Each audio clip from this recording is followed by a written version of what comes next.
Hey guys, this is Alfred back with another video, and in today's video I just want to talk about whether the new relic sets are actually worth farming or not. So with version 2.1 we'll be getting a new simulated universe, world 9, and with that said, let's begin with this video. The first planner ornament set we're going to talk about is the Sigonia set. The Sigonia set basically increases your crit rate by 4%, and whenever an enemy is defeated, you increase your crit damage by 4%, stacking up to 10 times. Now, I'm pretty sure these stacks last forever because it doesn't say that it only lasts a certain number of turns. So essentially, once you kill 10 enemies, you can have up to 40% crit damage, no problem. Now, the best way you can use this set is on a AoE character that dishes out a lot of AoE damage in a short period of time. This is to ensure that you get the 40% crit damage as soon as possible. So we're looking at erudition characters, something like Argenti or Herta, to do the job for this. Now you might think you're able to put this on DOT characters. I mean, Kafka and Black Swan like to AoE. Now the problem with their kit is that they are DOT characters and DOT does not scale off crit. This is why it's actually not good on them. However, if you're running a crit build on them, let's say you're going crit Kafka and you're going crit Black Swan, and your main job is basically do as much damage with their skill and burst and let their DOT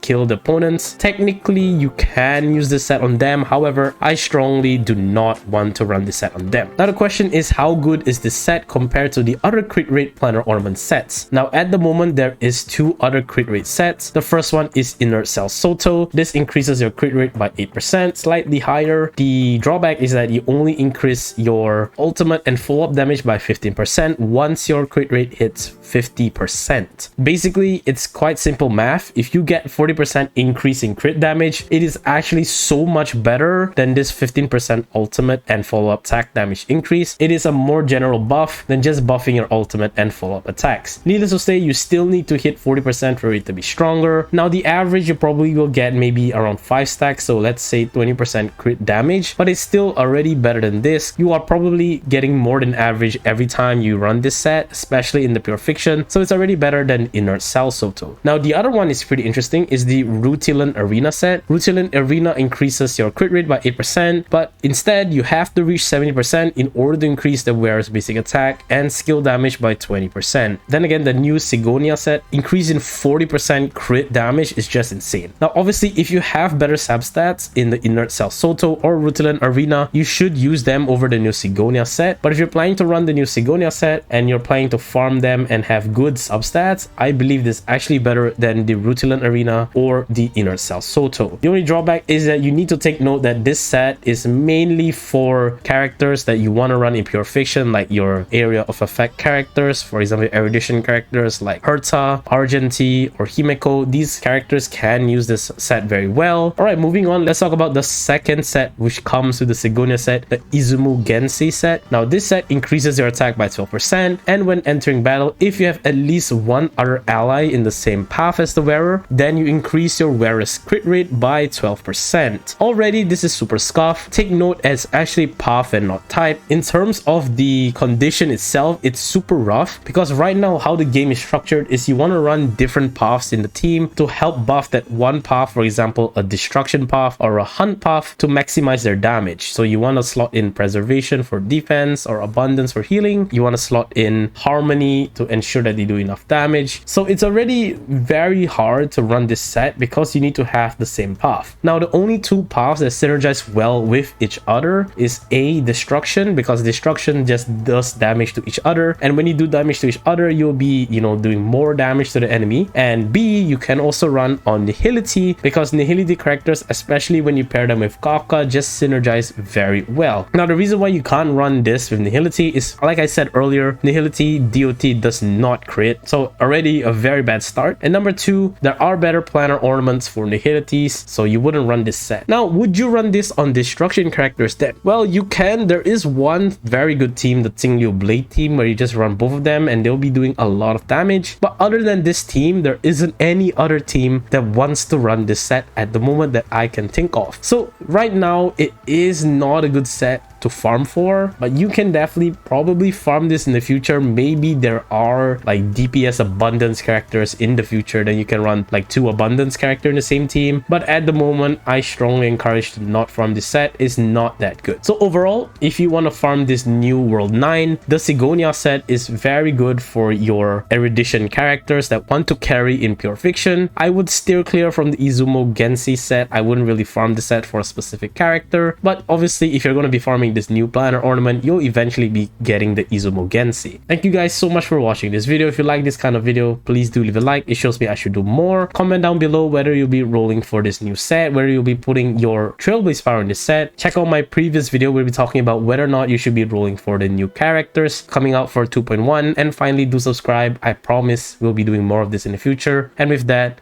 I will see you guys next time. Peace.